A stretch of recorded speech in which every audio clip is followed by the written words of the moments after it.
Bonjour et bienvenue sur le plateau de la Web TV des 48 heures IMO. Pour ce talk de l'IMO, on s'intéressera à l'investissement locatif. Nous avons deux invités ce matin. Bonjour messieurs, bonjour monsieur Taras. Bonjour. Vous êtes le responsable commercial du groupe immobilier Ataraxia et monsieur Bochery, vous êtes le président de la commission Habitat du club immobilier de Nantes Atlantique. Une première question pour vous, monsieur Taras. Sur l'ensemble de l'année 2009, 67% des ventes de biens en neuf ont été faites à des investisseurs contre 33% à des occupants. Est-ce que c'est une proportion qui vous surprend ?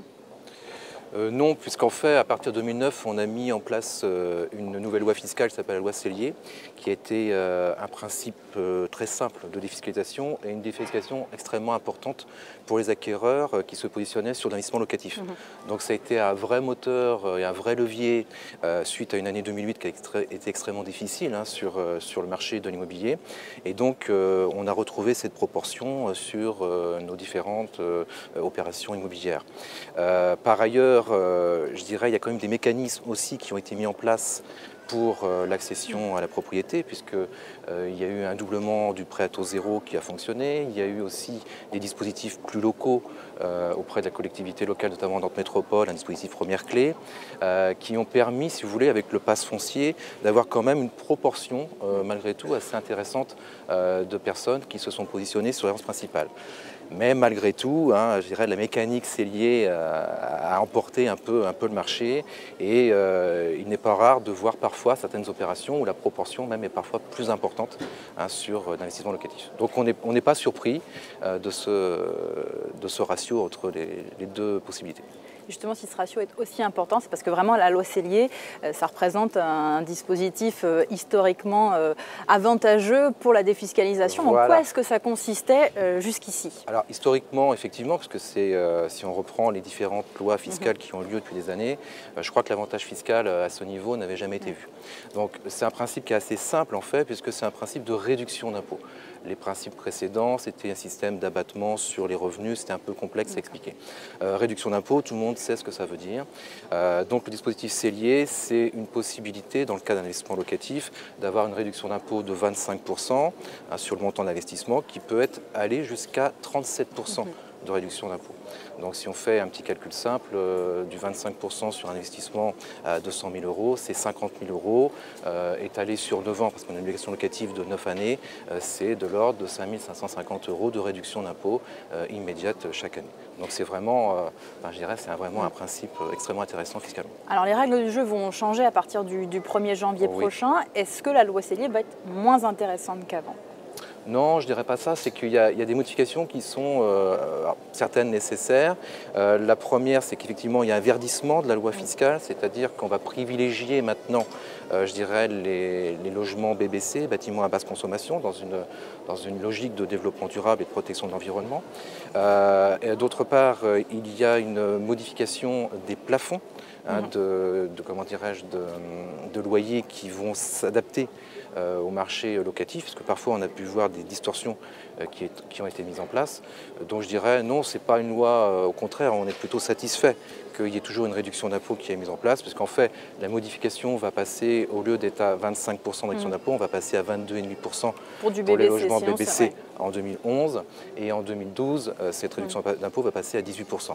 Par contre, pour le non-BBC, là, le coût sera beaucoup plus dur, parce qu'on passera sur un registre de 13,5% à partir de 2011, et sur un registre de 9% de réduction d'impôt sur 2012. Donc là, la chute sera beaucoup plus brutale, mais il est clair que nous, déjà, nous avons anticipé ce développement, puisque nous travaillons principalement aujourd'hui sur les opérations BBC. Alors effectivement, Benoît Paru, le secrétaire d'État au logement, a voulu diminuer les plafonds de loyer, notamment de 14%, je crois, pour la zone de Nantes Métropole à partir de l'année prochaine. Alors, pour justifier cela, il a dit que les précédents plafonds de loyer étaient peut-être trop élevés par rapport à la réalité du marché. Du coup, ça induisait en erreur certains investisseurs. Est-ce que vous, par exemple, vous avez constaté ces petits décalages ? Alors, en fait, non, parce que ça fait plusieurs années que les professionnels de l'immobilier réunis au club immobilier Nantes Atlantique échangent sur la problématique du marché locatif privé afin de mieux orienter leurs clients et la production des promoteurs. Et en fait, il se pose des vraies questions sur les niveaux de loyer proposés, le taux de vacances, si oui, quelles sont les caractéristiques des logements concernés, leur localisation, un certain nombre de questions sur le sujet. Et de fait, en début d'année, on a décidé d'avoir un observatoire plus précis, qu'on a appelé Observatoire du marché locatif, qui analyse, qui met sous la loupe la production, le parc immobilier des quatre des plus grands cabinets de gestion de la place, le cabinet Thierry, le cabinet Ataraxia Gestion, le Feuvre Immobilier et Gerlesquin. C'est environ 7000 logements qui sont étudiés trimestre après trimestre sur toutes les problématiques liées au marché locatif. Alors justement, grâce à cet observatoire de logement locatif privé qui existe donc depuis le début de l'année, est-ce que vous avez déjà un retour, un regard un petit peu global sur le marché de la région? Alors, c'est un peu tôt pour avoir des analyses fines. J'ai omis de dire que cet observatoire a été fait en partenariat avec l'agence d'urbanisme de la région nantaise qui nous aide sur l'analyse justement des résultats. On peut quand même en tirer des grandes tendances. Vous parliez du loyer tout à l'heure. Le loyer moyen sur Nantes Métropole, il est d'environ hors charge de 10 € par mètre carré. Donc ce qui est nettement au-dessous des plafonds préconisés, et c'est pourtant le loyer sur tout le parc, y compris ancien. Donc on est dans la moyenne des grandes agglomérations françaises.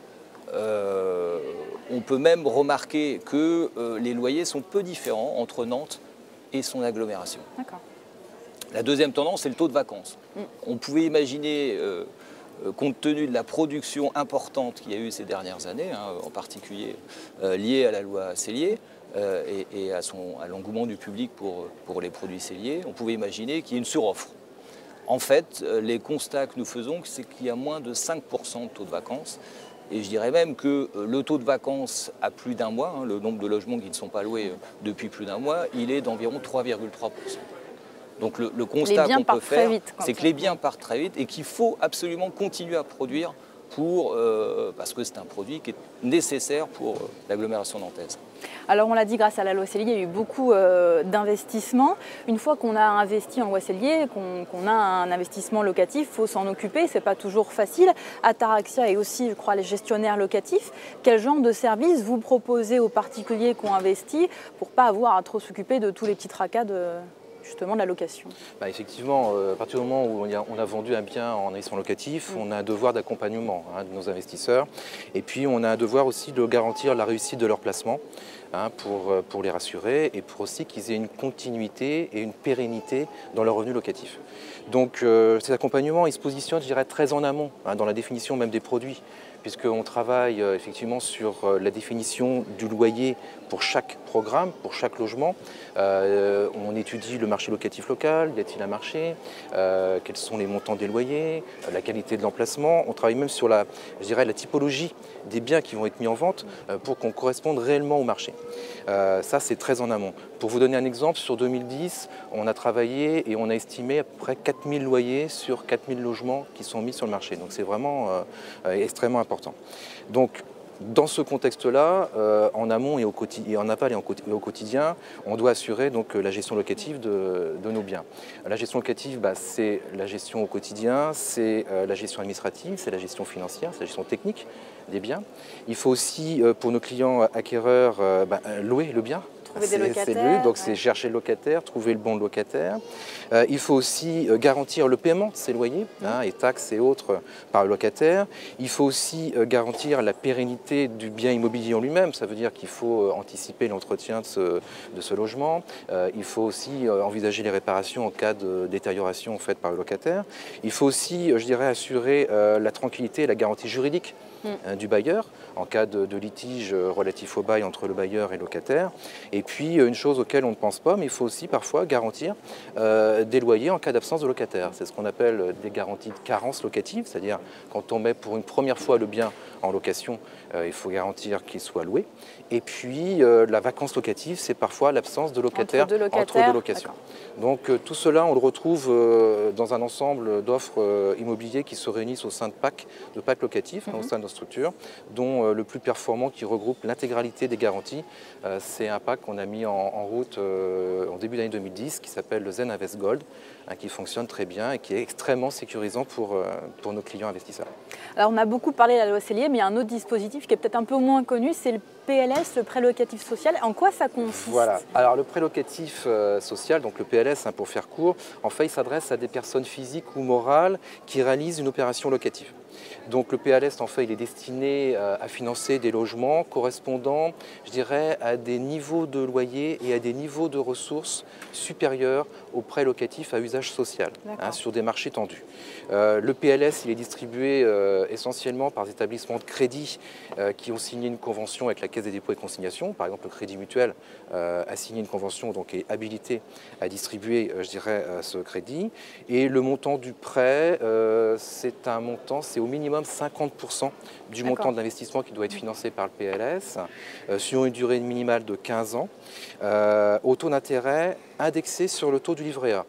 Alors aujourd'hui, si on a un taux de livret A autour d'un 25, on va avoir un taux d'intérêt autour de 2,50, 2,60%, qui est un taux extrêmement bas. Mais attention, il est indexé, donc il peut aller à la baisse, mais il peut aller aussi à la hausse. C'est un taux variable. Voilà.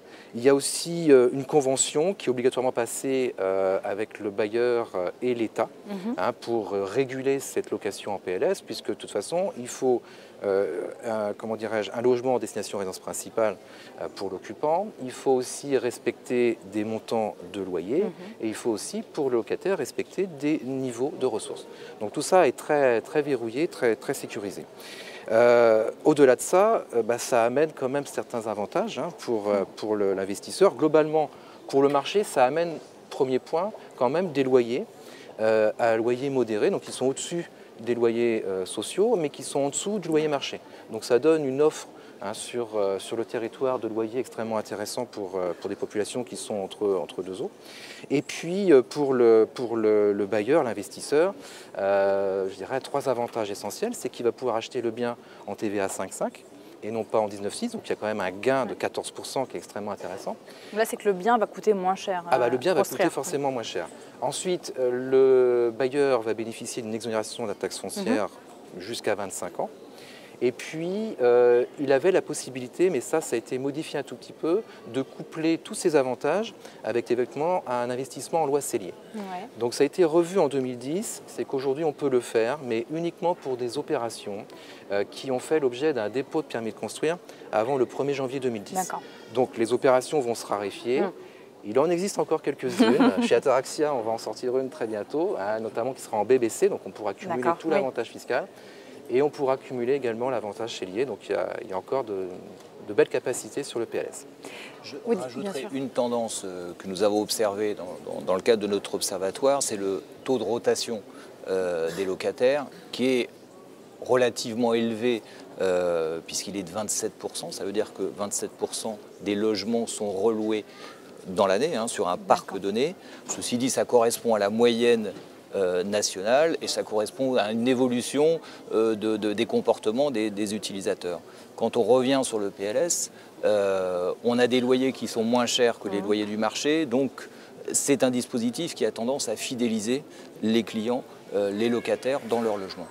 Donc c'est un plus, on pourrait dire, pour les investisseurs de ce genre de produits. Merci en tout cas, messieurs, de nous avoir éclairés sur l'investissement locatif. Bien sûr. Une chose, parce que c'est un travail d'équipe. Je voulais quand même remercier au sein d'Ataraxia. Nous avons Anne Fralin, qui est directrice du service gestion locatif, et Jean-François Magui, on a une veille juridique et fiscale, et donc qui nous permettent d'être pertinents et performants sur tout ce qu'on a pu dire aujourd'hui. Voilà. Merci beaucoup, messieurs, d'avoir été avec nous. C'est la fin de ce talk de l'IMO. Merci à tous de l'avoir suivi.